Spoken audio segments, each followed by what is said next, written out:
Terima kasih kepada Bapak Ibu pemateri. Kita masuk ke sesi diskusi Bapak Ibu peserta sekalian. Untuk sesi ini dibuka dua sesi dahulu. Yang pertama sesi tanya jawab untuk peserta yang berada di ruangan. Kemudian kita buka sesi pertanyaan untuk peserta yang berada di ruang Zoom.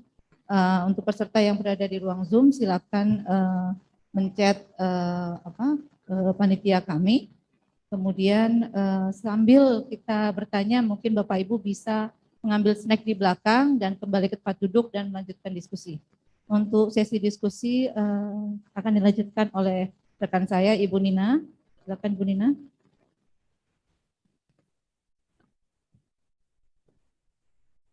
Baik Bapak Ibu, sekarang sesi diskusi yang pertama akan kita buka. Untuk Bapak Ibu yang ingin bertanya, boleh mengangkat tangannya. Baik, adik-adik mahasiswa tolong mic-nya.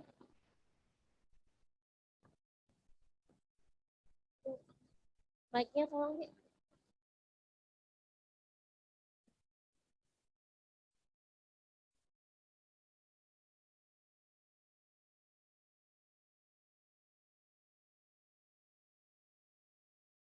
Bapak, mohon Bapak memperkenalkan diri juga untuk pertanyaannya ditujukan ke siapa. Terima kasih Pak. Bismillahirrahmanirrahim. Assalamualaikum warahmatullahi wabarakatuh. Nama saya Rajuwardi, alumni Fakultas Teknik Angkatan 80. Ya, hadir kemari atas undangan kepada Ikatan Sarjana Teknik Sipil. Oke.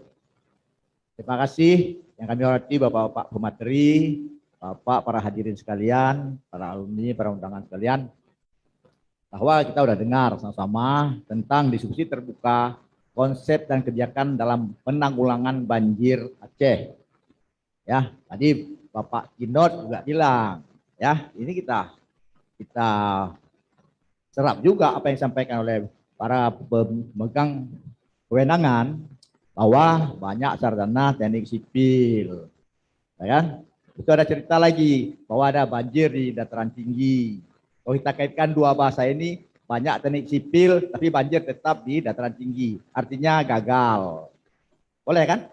Nggak boleh marah, saya pun mesti marah, tapi nggak boleh marah karena bahasa-bahasa yang beredar. Nah, selanjutnya dari bahasa-bahasa tadi ada yang bercerita tentang cara bertindak. Ya, ada bercerita melaporkan tentang kejadian-kejadian.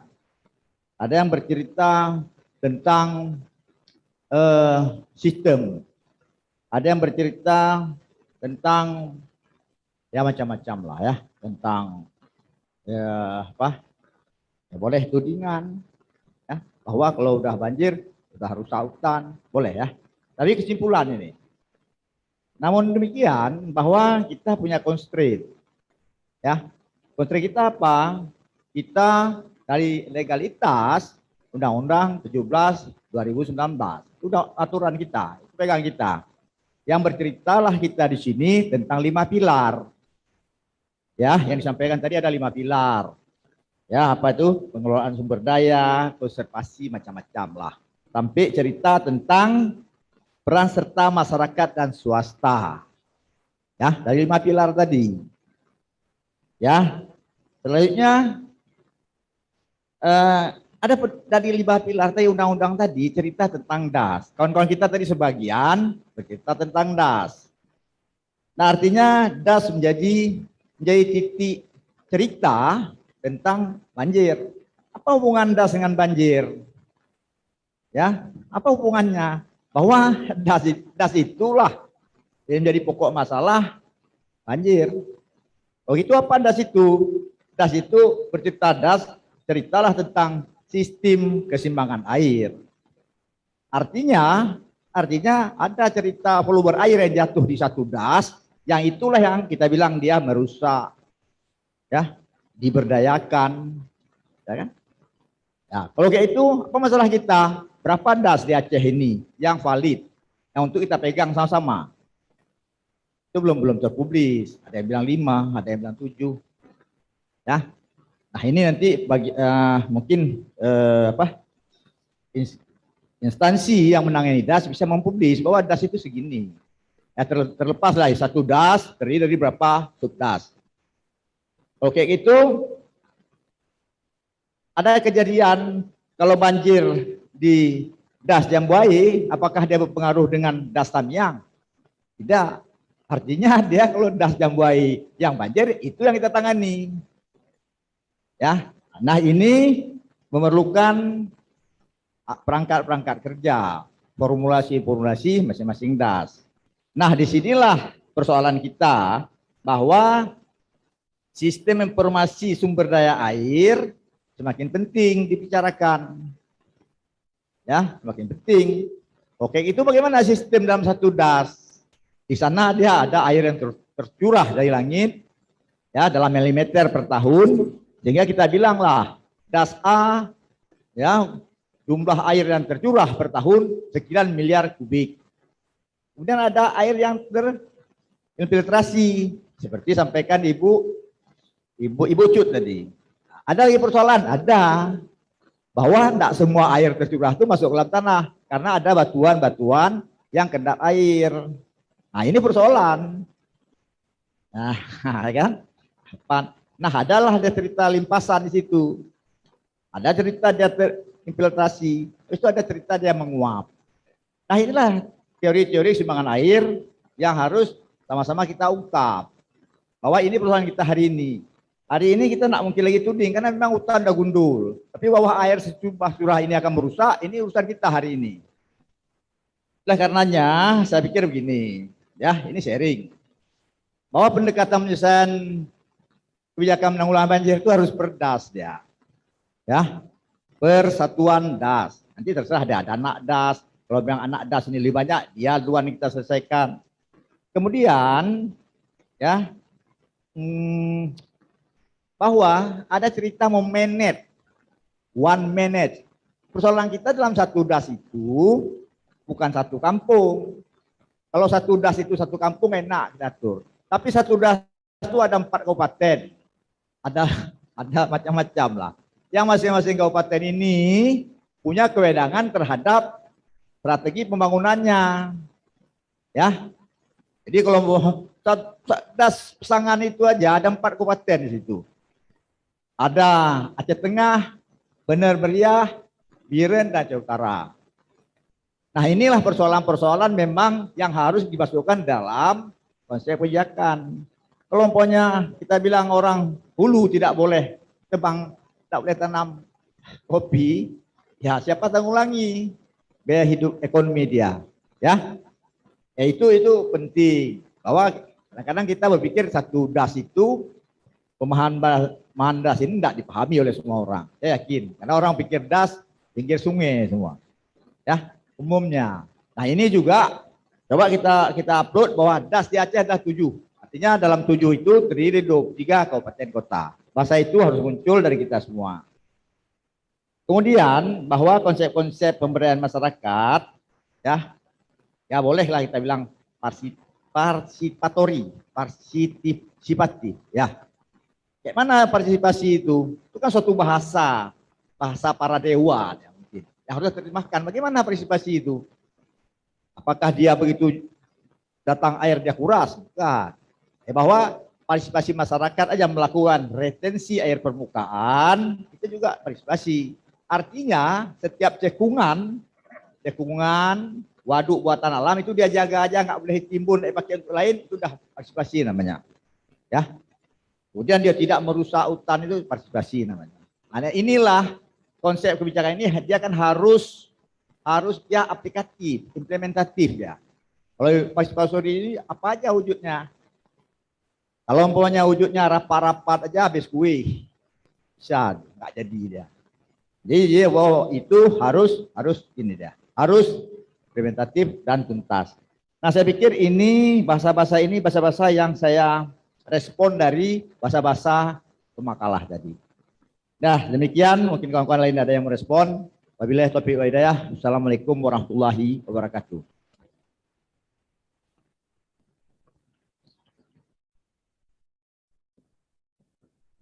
Terima kasih Pak Ruzwardi atas sharingnya.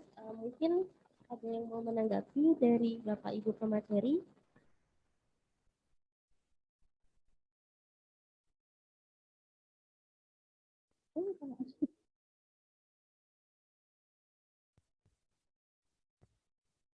Silakan Pak.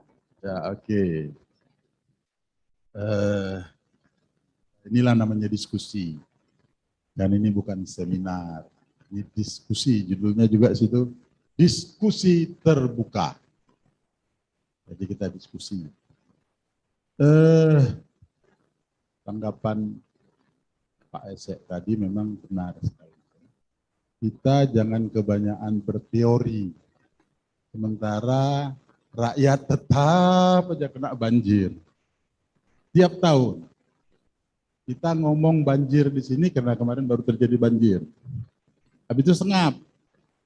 Tahun depan banjir lagi. Ngomong lagi sini ngomong. Nggak selesai-selesai gitu terus. Kebanyakan teori. Makanya saya tadi menawarkan kita selesaikan secara integrated, ya, terpadu secara keseluruhan se-Aceh. Kemudian sederhananya supaya masyarakat jangan merasakan banjir yang luar biasa. Pemerintah kabupaten kota beserta pemerintah provinsi bulan Agustus siap-siap udah ada dianggarkan sebelumnya, di bulan Agustus kita gunakan dalam rangka menyambut banjir. Jadi banjirnya jangan kita sambut ya. Kita hidup bersama dia. Sama seperti sekarang ini kita ada corona. Bagaimana kita hidup? Gitu kan Bang Erkan? Kita nggak boleh, kita udah kenyataannya seperti itu. Kita berhidup bersama corona, COVID. Begitu juga banjir nih, kita hidup bersama banjir di daerah-daerah banjir. Bulan Agustus bersama-sama kita beramai-ramai, bersorak-sorak menyambut datangnya banjir. Caranya, semua saluran kita gali. Ada kewenangan masing-masing. Saluran gede-gede biar provinsi yang gali, pakai alat berat. Saluran kecil-kecil, kabupaten kota, kasih honor rakyat. Hitung-hitung bagi-bagi sama rakyat. Nah gitu. Jadi sambil menunggu konsep yang integrasi secara keseluruhan yang kita mau coba nanti kalau memang mau dilakukan kan gitu. Jadi saya sepakat nih dengan Pak Esek. Dia tadi apa yang dia sampaikan itu dia simpulkan itu benar kan. Apalagi istilahnya engineering sipil. Ini Bang Eni. Banjir di gunung, aneh. Buat apa kita orang sipil ini belajar rame-rame berbondong-bondong? Nah, ya itulah. Tapi di gunung juga masih banjir. Benar pendapat tanggapannya ya. Nah, konsen segala macam, pilar-pilar dalam aturan juga sudah ada. Jadi kita buat aja lah, konsep-konsep sederhana dulu untuk menuju konsep besarnya yang saya tawarkan tadi kalau mau integrated Aceh flood management, Aceh integrated flood management. Ke Inggris-Inggrisan sedikit lah biar nanti kita minta uang, cari uang ke luar negeri agak bisa lah cari bantuan kan. Kalau kita pakai bahasa Indonesia nanti aneh sedikit kan. Nah, apalagi bahasa Aceh kan kita kan perlu juga bantuan-bantuan dari negeri. Kita pakai bahasa dia sedikit. Mudah-mudahan dapat bantuannya, bukan bantuan sih gimana lah kerjasamanya gitu kan. Saya pikir itu, saya sepakat itu. Jangan kita banyak itu. Mungkin Pak Ed ngomong juga sebentar. Ya, barangkali yang disampaikan PSC itu entahlah. Langkah berikutnya ini mungkin perannya lebih ke pemerintah provinsi dan karena saya pernah tahun 96 dulu dari Gelombang naik perahu ke Kuala Ketung selama 2 jam, jadi saya melihat betul bagaimana penderitaan masyarakat di sana yang sebelumnya mungkin terkena hanya beberapa hari. Tapi ketika itu lebih dari 2 minggu, air belum surut, bahkan di daerah transmigrasi itu selama 40 hari. Nah di sini yang kita perlukan kehadiran pemerintah, baik melalui BWS Sungai Wilayah 1 maupun Dinas Pengairan Provinsi, ya, menetapkan jangka pendeknya untuk penanganan banjir ini. Saya khususkan ke Kali Alas Simpil aja. Apa yang mau dibuat untuk Ya, tapi ada contoh. Ya. Kemudian bahaya yang ke depannya mengancam, bagaimana hamparan pendataran di daerah Sukacane yang panjangnya lebih kurang 45 km, ada upaya untuk pengendalian sedimen. Ini pengendalian sedimennya sedimen dasar. Di situ ada orang sebenarnya harus ada izin itu dari wilayah Sumba dan wilayah terhadap galian C. Jadi jangan sembarang menggali, justru menimbulkan seperti Kurung Aceh. Kurung Aceh pasca tsunami itu sesukanya aja ngambil material, apa akibatnya? Talang irigasi putus. Mbak, ini saya angkat kembali ya.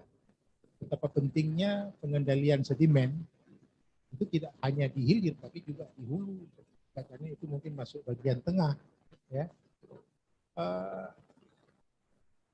Tumpukan sedimen yang ada di hilir Lai Mamas dan Lawi Alas itu bisa menyebabkan alirannya liar sedemikian rupa dan tidak tertutup kemungkinan arahnya. Ini saya bukan menakut-nakuti ya, dari pemahaman saya bagaimana berubah aliran, dan ini kita bisa lihat di Krung Baru misalnya, di banyak sungai termasuk misalnya juga ya Lawi Alas, karena sebenarnya sungai itu sangat menarik. Di hulunya itu ada apa namanya komunitas Arung Jeram. Ya. Komunitas Arung Jeram itu nggak suka sebenarnya mereka kalau sungainya kita kendalikan karena nggak ada tantangan buat mereka. Tapi di sisi lain kita melihat sungai-sungai kita itu bagaimana setiap saat menggerus tebing yang di atas tebing 10 sampai 15 meter dari tebing kita itu ada konstruksi badan jalan aspal. Ya. Tapi air tidak kenal aspal. Semuanya dia libas kalau dia itu tidak diberikan kesempatan. Kalau Pak Wisli katakan tadi, bagaimana kita hidup dengan kondisi air hujan yang dari Ibu Azizah juga. Karena ada anomali air. Memang waktu kita mungkin masih ingat, belum lupa. Bagaimana Kurung Aceh tanggul banjirnya itu didesain dengan periode ulang 10 tahunan. Ini ada saksi mungkin beliau pegawai pengendalian banjir Kurung Aceh. Terjadi banjir tahun 2000 bulan November. Saya waktu itu ingat debit banjir yang terjadi pada tanggal 23 November hari Rabu itu yang dicatat oleh stasiun Lembintang 264 mm. Di Sabang waktu itu dicatat 308 mm. Di Tabing yang posisinya mungkin waktu itu di seberang ke lautan Hindia, itu curah hujannya 206 mm. Terjadinya itu hari Rabu, tapi puncak banjir yang kita alami di Banda Aceh itu adalah hari Kamis. Hari Jumat stop. Ini mungkin masukan atau catatan buat Ibu Azizah. Saya ingat persis waktu itu mulai hujannya malam Jumat. Pas hari Kamis malam Jumat berhenti. Kan orang tua-tua dulu bercerita Pak tentang hujan ini, kalau hujan malam Jumat bisa-bisa seminggu berhenti. Jadi saya memperkirakan banjir yang terjadi di Kurung Aceh pada saat itu, pembelajaran mungkin buat kita, itu tinggi air pada hari Rabu itu 30 cm di atas elevasi permukaan tanggul. Itu sejak dari Lubuk barangkali ya, itu semuanya sudah melimpah. Saya ingat ini banjir Kurung Aceh baik floodway ataupun yang arah ke kota itu didesain dengan slope rencana per 1 kilometer itu 3 meter. Artinya slope-nya itu 0,00033 atau 34 itu slope-nya. Kemiringannya begitu landai. Saya bandingkan dengan Singkil. Itu elevasi yang jaraknya 90 kilo ke Singkil di jembatan Gelombang. Elevasinya sekarang itu saya perkirakan sekitar 18. Betapa lambatnya. Jadi kalau terjadi banjir Singkil itu wajar. Nah, bagaimana pada posisi-posisi yang dimungkinkan secara topografi ya, itu alirannya itu kita pisahkan. Saya terus terang aja banyak belajar di Kurung Aceh. Jadi kalau saya tadi menawarkan di daerah Pola Kepeng dibuat kanal, itu jarak kanalnya hanya 18 meter. Saya nggak tahu kenapa tidak pernah mungkin sebelum sampai kepada perencanaan detail itu ada studi terlebih dahulu. Sejauh ini saya sudah hampir 30 tahun karena dari tahun 96 sampai sekarang belum tahu itu ada nggak studi yang dilakukan apabila banjir yang terjadi di Lawe Alas Singkil itu nggak perlu sampai ke singkilnya. Karena di singkilnya nanti catchment area-nya itu 10.000 km persegi lebih. Di lokasi yang kita mau minta airnya itu mengalir sampai di sana karena desanya sudah tidak apa karena desanya jarang-jarang. Nah yang saya tawarkan di sini banjir ini tidak hanya kita buang ke laut. Karena sebagaimana kita ketahui banjir Lawe Alas Singkil ini dia mengandung sedimen lain. Karena sedimen dasarnya sudah nggak bergerak. Kalau saya pernah coba ambil bedrock yang ada, itu yang ada itu pasirnya masih lumayan besar. Tetapi kehilir gelombang ke daerah Kuala Kepeng, ke daerah Runding, itu sudah pasir halus. Artinya pasir yang masih bisa hanyut. Nah pasir-pasir ini sebenarnya kalau udah sampai ke laut kita nggak bisa manfaatkan lagi. Yang terjadi adalah pendangkalan. Dan BWS juga pernah membuat suatu penanganan karena tuntutan dari masyarakat. Masyarakat nelayan itu pada saat-saat tertentu debit air sungai rendah itu mereka nggak bisa keluar masuk dari muara ke laut. Mereka terancam karam akibat hempasan ombak. Jadi kita salah berpikir kalau air dalam, saya pikir itu berbahaya. Justru mereka cari yang dalam muaranya. Nah membuat muara dalam ini yang mungkin kita harus sepakat bahwa membuat muara dalam itu sangat mahal. Karena yang kita lakukan itu adalah mengambil batu di daerah pegunungan yang batunya juga nggak boleh kecil-kecil. Batu-batu yang nggak bisa dipukul oleh ombak besar dan itu mahal. Kembali kalau kita berbicara masalah banjir, kalau kita tanya sama teman-teman di birokrat, itu pasti mengatakan nggak ada. Memang betul tidak ada uang. Sementara banjir terjadi terus. Ini yang mungkin yang kita harus berpikir bersama bagaimana jangan sampai air menumpuk di satu tempat tanpa bisa kita kendalikan. Kalau berpikir mengendalikan itu harus lebih dari itu. Nah saya terkait dengan Lawe Alas yang saya tawarkan adalah manfaatkan air di daerah hulu pada subdas 560 km persegi. Airnya itu kita belokkan ke arah Belang Kejeren ya. Tapi dia nanti tidak lagi masuk ke das Lawe Alas. Masuknya ke das Tripa. Terlepas dari das Tripa juga ada permasalahan banjir. Tetapi air yang kita belokkan ke das Tripa ini menjanjikan suatu harapan baru. Yang pertama, air minum. Air minum untuk 80% rakyat yang ada di Kabupaten Lawe Alas itu bisa dipenuhi. Itu yang pertama.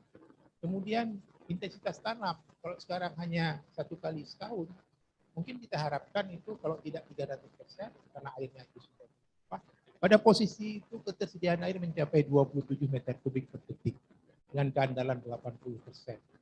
Jadi debit ini sebenarnya sesungguhnya inilah tapi konkretnya yang perlu dibangun di situ adalah intake terowongan, kemudian baru kita pikirkan distribusinya, dan airnya juga bisa dimanfaatkan untuk membangkit listrik.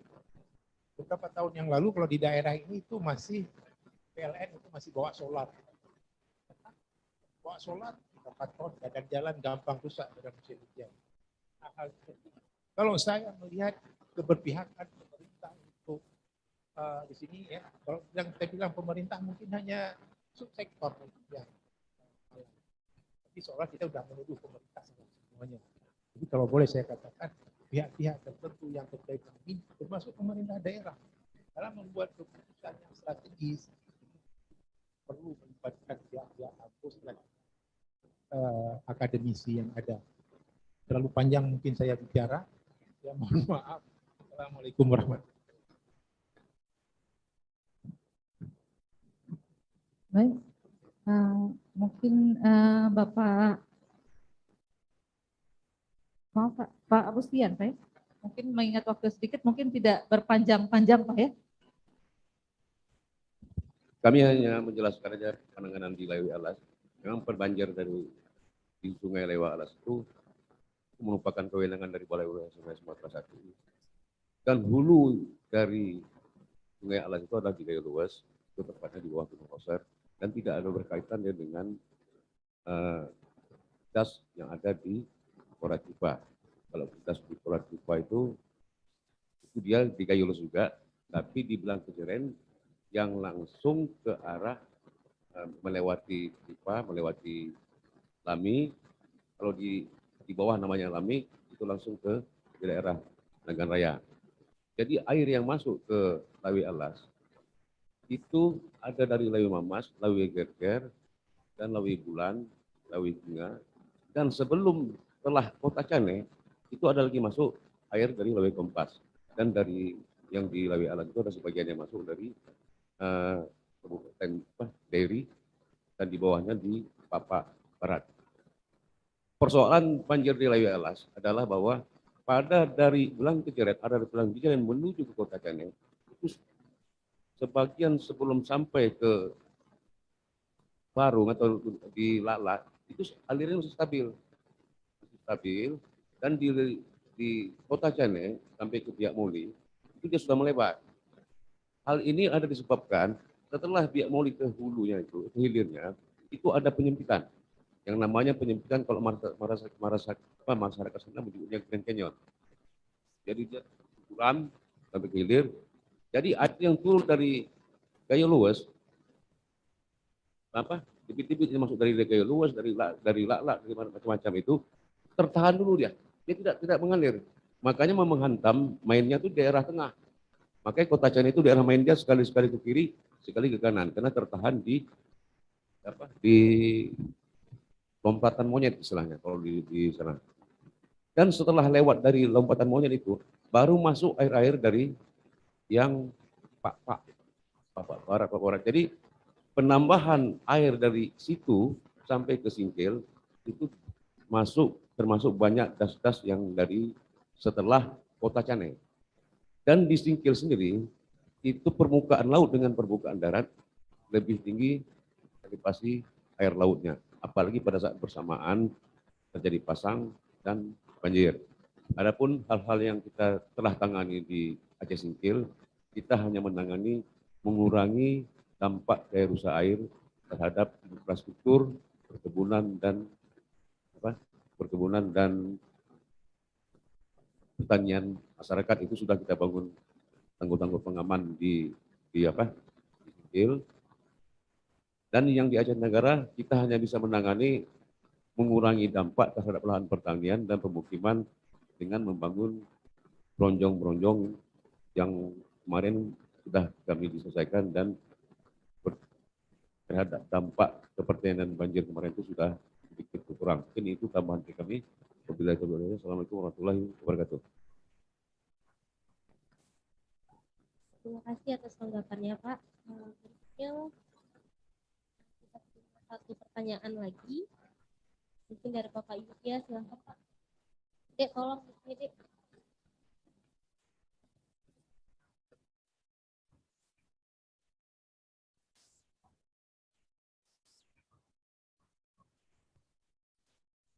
Maaf Pak, mengingat waktu mungkin langsung ditujukan ke siapa saja pertanyaannya.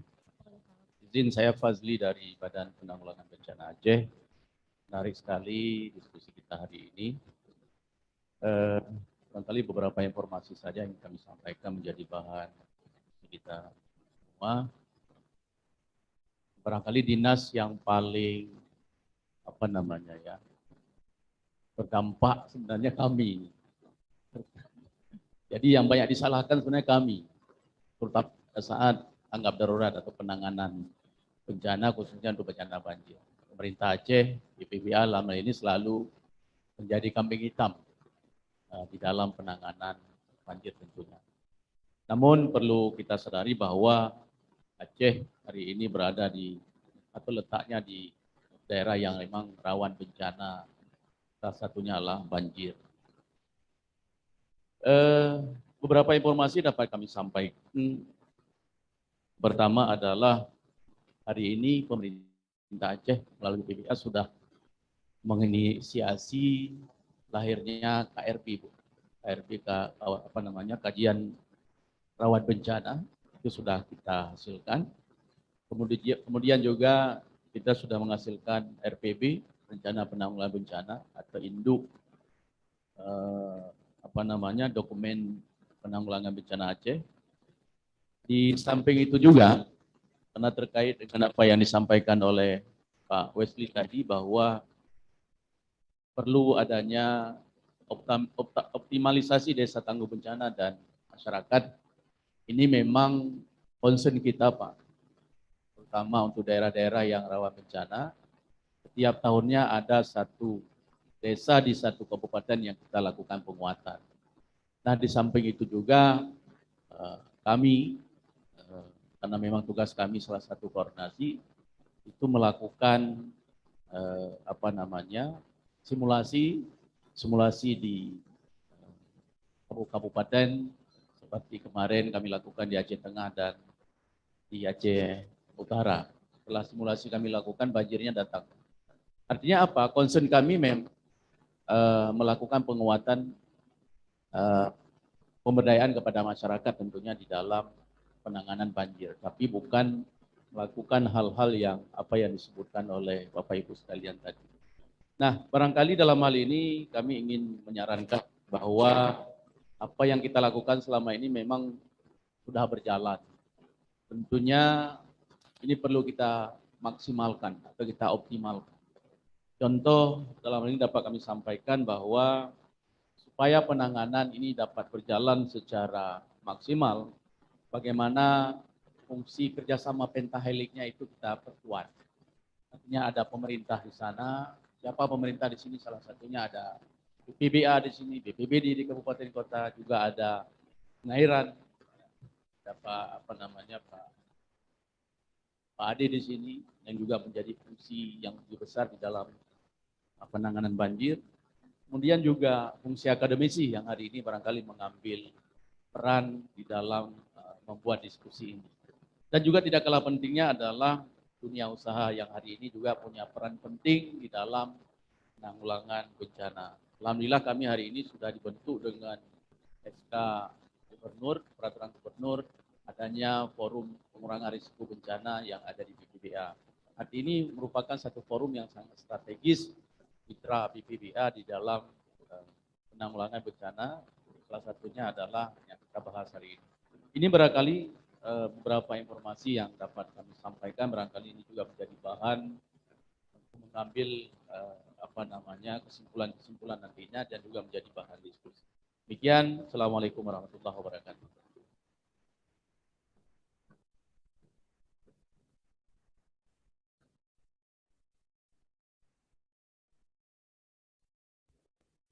Terima kasih. Mungkin dari pemateri boleh ditanggapi. Baik, ya, mungkin dengan menggunakan apakah itu namanya atau apa, dan mungkin setelah ini nggak ada kesempatan lagi. Jadi saya pikir apa yang disampaikan oleh Pak Razwardi tadi maupun PA, saya pikir penanganan banjir. Dan makanya dikenal ada juga pengelolaan banjir berbasis bencana misalnya. Jadi kita lebih fokus kepada daerah-daerah yang memang selama ini rawan bencana, itu duluan yang kita tangani. Nah, kemudian apa yang disampaikan tadi bahwa penanganannya kan basisnya DAS. Oleh karena itu, saya informasikan juga bahwasanya di Aceh ini ada 20 DAS yang harus dipulihkan. Awalnya itu cuma ada 4, sekarang udah ada 20 DAS. Itu berdasarkan studi terakhir yang dilakukan bersama dengan BPDAS gitu ya. Ya, salah satunya adalah yang udah pasti Kurung Aceh, Kurung Pesangan, kemudian Jambuai, lalu Tamiang, Kerto juga masuk, pokoknya ada 20, lainnya saya lupa. Nah, bagaimana cara menilai bahwa DAS itu adalah harus dipulihkan? Itu ada 5 indikator. Ada 15 subindikator. Jadi ada indikator yang dari sisi kondisi lahan, ya itu misalnya dinilai lahan kritisnya berapa persen, ya. Kemudian juga dinilai misalnya kawasan lindungnya bagaimana dan sebagainya. Pokoknya dari sisi lahan. Lalu erosi bagaimana, berapa tingkat erosi yang terjadi di situ. Lalu yang kedua adalah dari sisi tata air. Jadi di situ sudah keluar parameter misalnya koefisien rejim sungai, koefisien aliran tahunan gitu ya, menilai untuk nilai C rasio run off. Nah, kemudian juga ada parameter, ada beberapa parameter. Pokoknya itu semuanya ada 15 sub parameter. Nah, kemudian dari sisi sosial ekonomi juga dinilai. Ya, jumlah penduduk miskin berapa dan sebagainya. Jadi semua dinilai. Kemudian juga ada nilai investasi bangunan air. Nilai investasi terhadap infrastruktur sumber daya air juga dinilai. Kemudian satu lagi yang terakhir adalah berkenaan dengan kepatuhan terhadap tata ruang. Bagaimana kondisi kawasan budidaya dan kawasan lindung, apakah sesuai dengan fungsinya tidak. Nah, ini adalah indikator yang dinilai untuk menyatakan bahwa suatu DAS itu dipulihkan atau dipertahankan. Jadi ada skornya muncul. Nah, makanya oleh karena itu saya sarankan, mari sama-sama kita lihat, kita ambil satu model DAS mana yang akan kita tangani secara komprehensif. Tidak usah DAS yang mikro juga oke. Tapi ada model yang kita buat. Sehingga apa yang disebut dengan apakah tadi Pak F5 silahkan dengan integrated flood management atau berdasarkan master plan pengelolaan banjir atau master plan penanganan banjir, itu kita buat satu dulu sebagai model. Nah, dari situ baru bergulir ke wilayah-wilayah atau DAS-DAS yang lain. Kira-kira mungkin itu cocok Pak ya? Sebagai closing statement dari saya selaku pemateri. Oke, terima kasih.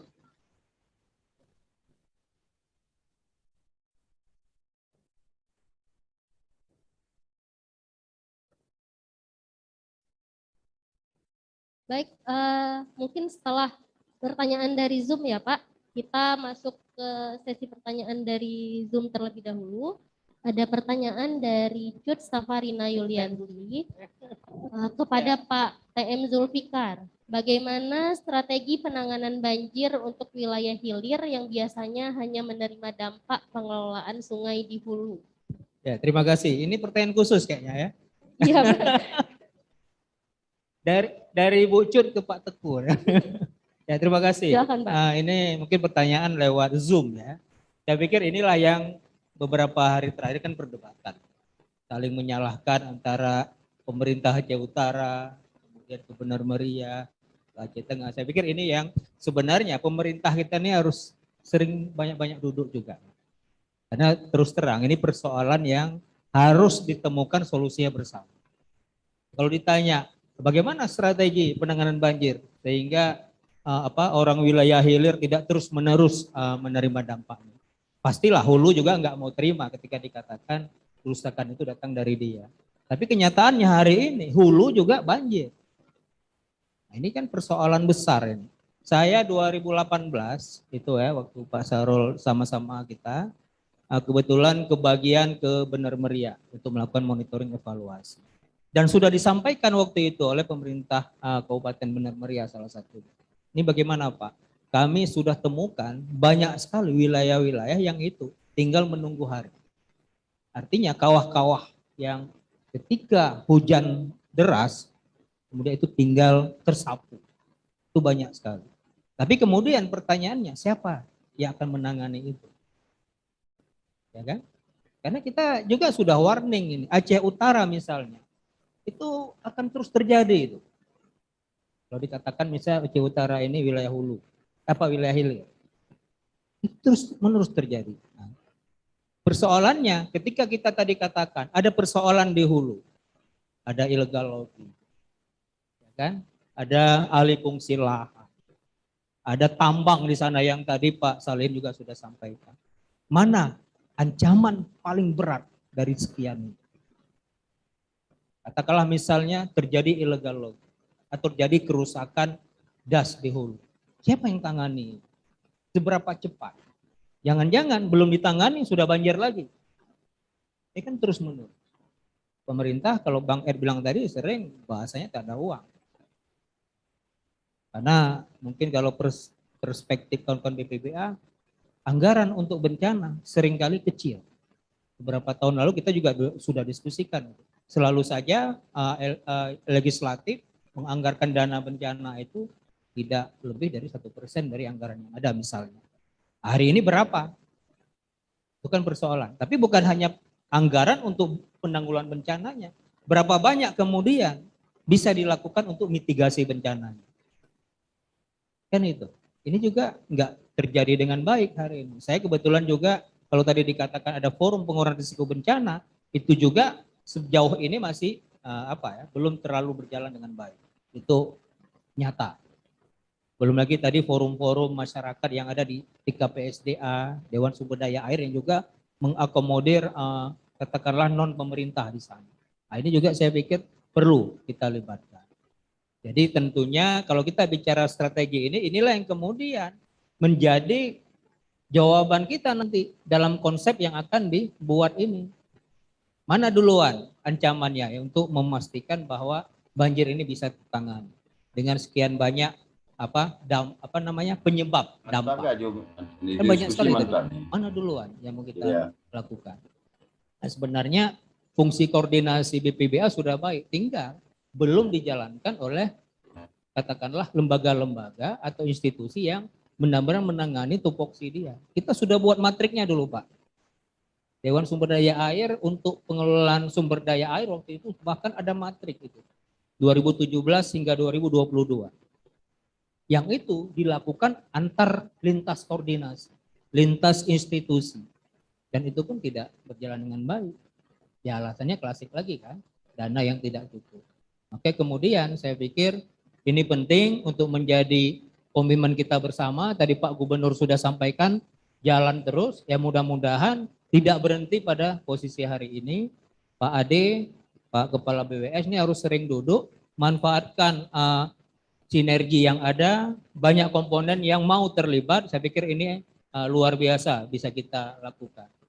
Mudah-mudahan ini terjawab nanti di dalam konsep ataupun rencana aksi dari master plan atau rencana aksi atau rencana induk apapun namanya yang memastikan Aceh di beberapa wilayah kritis tadi bisa tertangani dengan baik. Kalau kita nggak duduk bersama, saya nggak yakin. Apapun konsep yang lahir hari ini tidak diimplementasikan dengan baik, apalagi uang yang nggak ada, ini nggak jalan. Terima kasih. Assalamualaikum warahmatullahi wabarakatuh.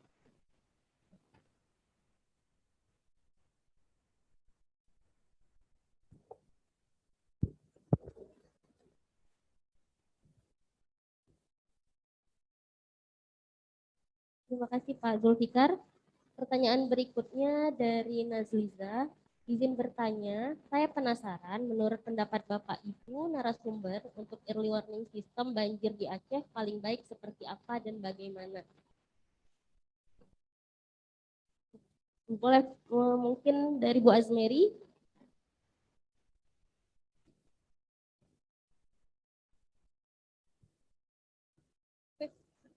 Itu umum kan, semua boleh memberikan. Halo Nasliza, mudah-mudahan tidak penasaran lagi.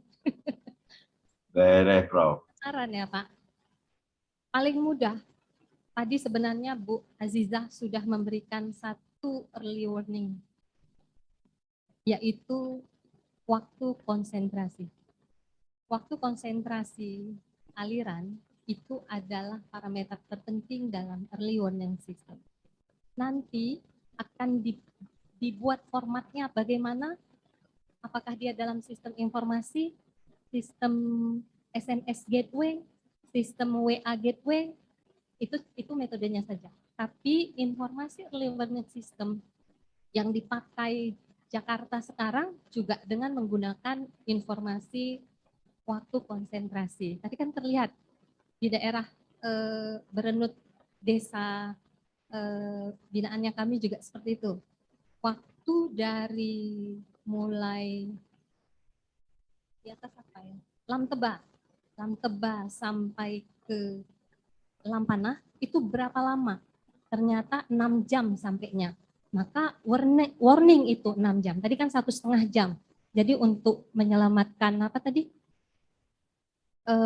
Ijazah, mengangkat nenek ke tempat yang lebih tinggi, itu parameternya. Kalau mau sistemnya, nah salah satu Bu Eldina pernah membuat early warning system di desa itu juga, benar Bu Dina ya, dengan menjadikan elevasi banjir, itu juga sebenarnya yang dilakukan oleh Katulampa. Itu juga yang dijadikan parameter elevasi banjir itu jadi informasi mulai dari hulu Katulampa, Depok sampai ke dekat istana. Itu juga. Jadi bersinergi dari hulu ke hilir. Nah, seperti itu, Nazliza. Itu gambarannya. Mau metodenya bagaimana, dengan sistem informasi bagaimana, itu tinggal mau ditempel kemana nih. Ya, begitu. Ya, Nazliza ya. Silakan menambahkan.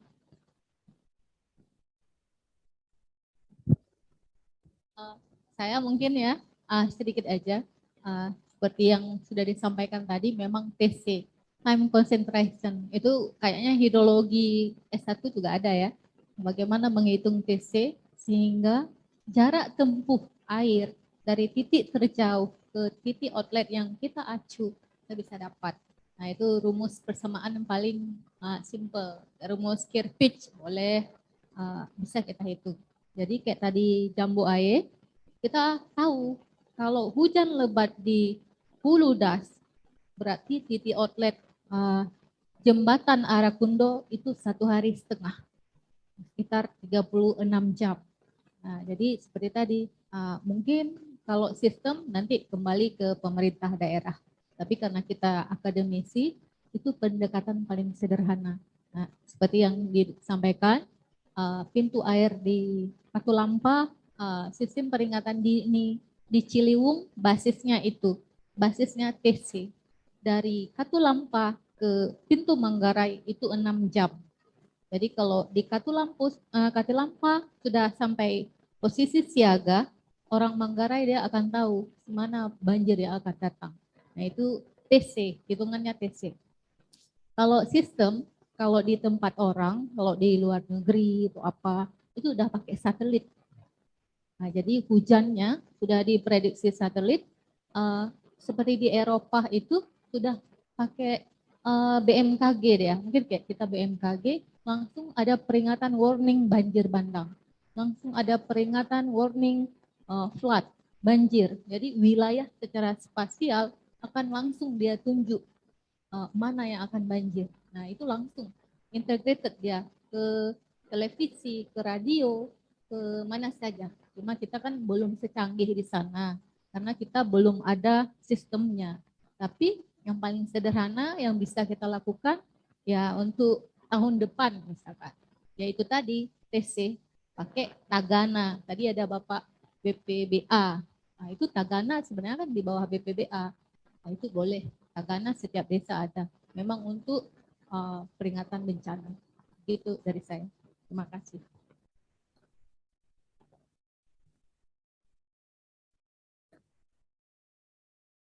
Lanjut aja dulu satu pertanyaan terakhir. Dek, mic-nya. Tolong mic-nya, Dek.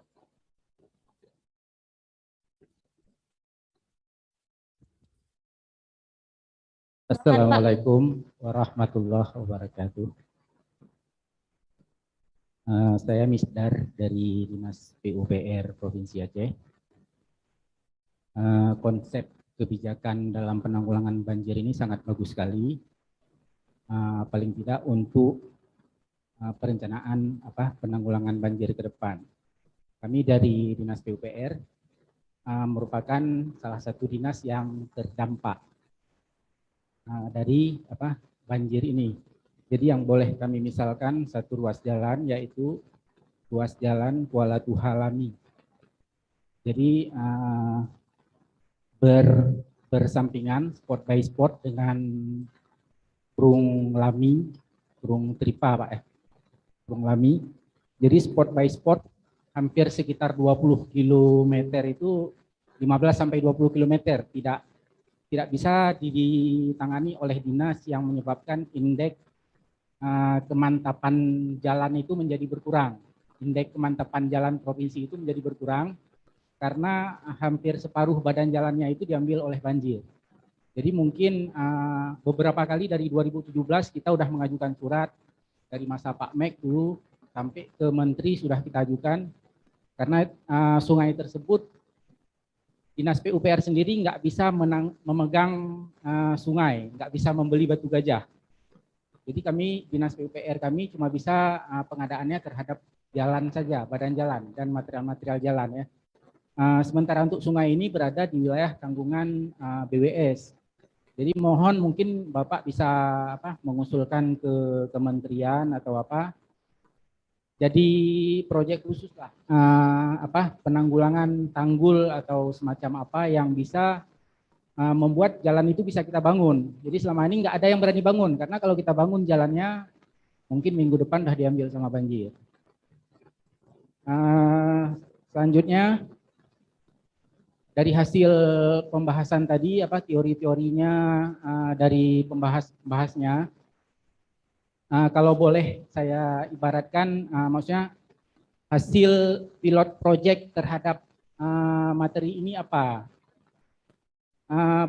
Paling tidak pilot project ini nanti jadi bahan ke depan yang menjadi project keunggulan di Aceh. Kalau kita contohkan pilot-pilot project ini yang ada di PUPR, dulu di masa BRR diajukan Highway Lintas Timur pada masa BRR. Jadi di situ ada Pak Edi Mofijal, kemudian ada almarhum Pak Muhyan, almarhum Pak Jahrudin, almarhum Pak Bakaudin. Jadi merencanakan Highway Lintas Timur. Jadi Aceh punya highway sendiri dari Aceh ke Medan yang bebas.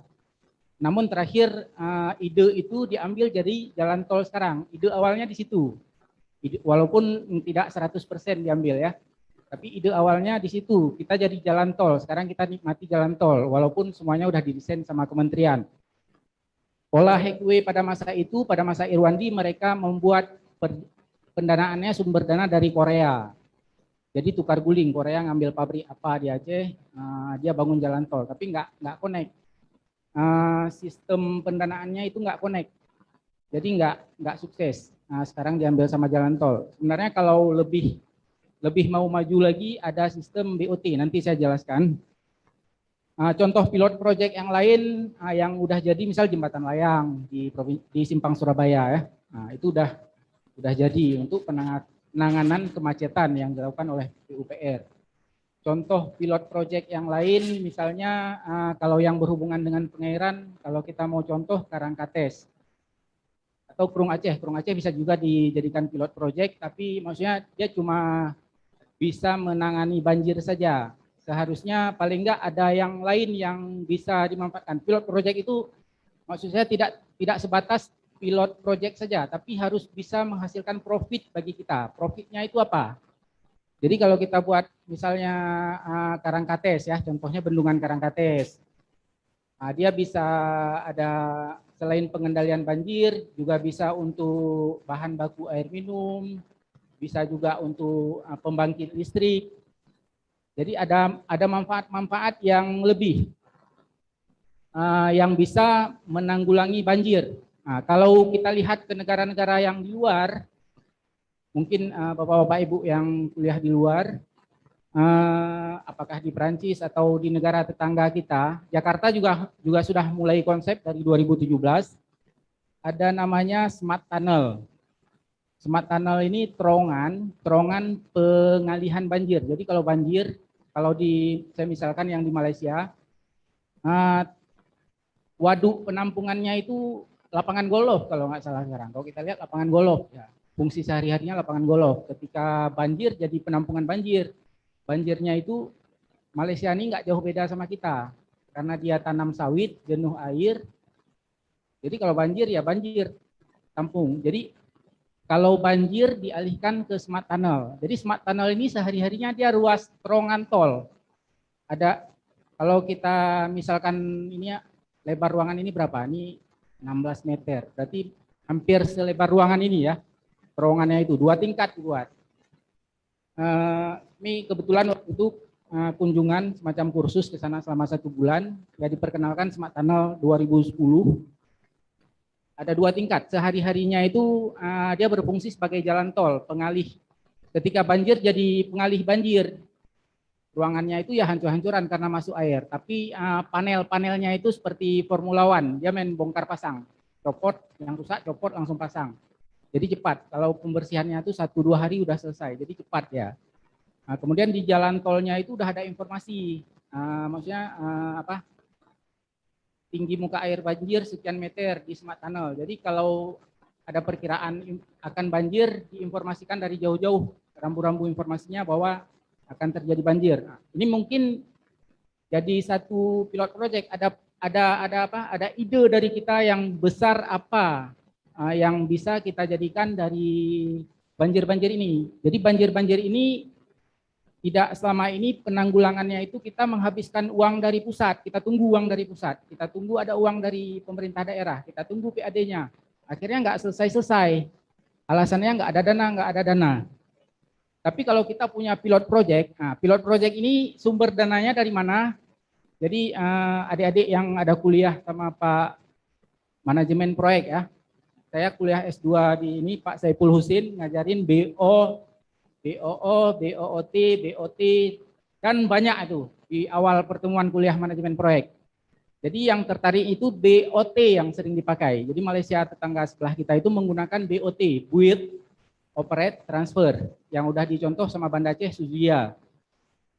Siapa saja boleh membangun apa saja, B-nya, Build, kemudian Operate, dibuat perjanjian, dia boleh silakan mengelola, mengambil keuntungan selama masa waktu 30 sampai 35 tahun. Suzuya mungkin terlalu lama ya, 60 sekian tahun lah. Kemudian sampai 35 tahun T transfer diserahkan dalam kondisi keadaan seperti ketika dibangun, diserahkan ke pemerintah. Jadi negara itu, Malaysia itu dia membangun bukan dengan uangnya sendiri, dibangun sama orang semua infrastrukturnya.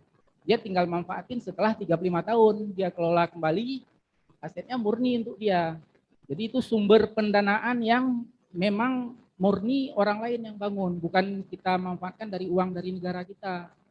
Dan itu menjadi PAD yang besar bagi seperti negara tetangga.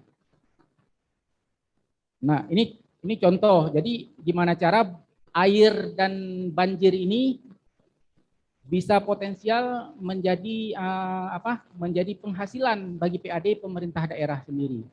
Demikian, Assalamualaikum warahmatullahi wabarakatuh. Waalaikumsalam warahmatullahi wabarakatuh. Terima kasih Pak. Mungkin ya boleh, silakan Pak.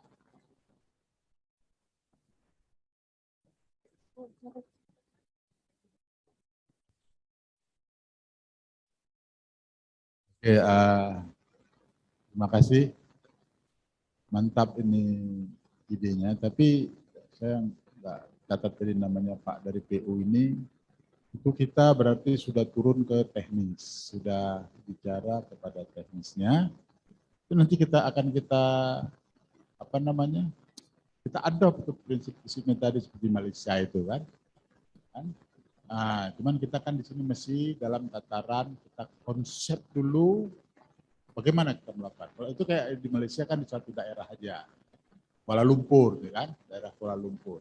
Sementara kita Aceh ini banjirnya seluruh Aceh kan, kalau satu-satu per satu-satu Aceh itu, barangkali itu kan. Tapi sudah bisa di pick up oleh tim perumus juga bahwa nanti ide ini juga akan kita lanjut dalam pembicaraan lanjutan, mungkin bisa mengarah kepada teknis-teknis seperti ini.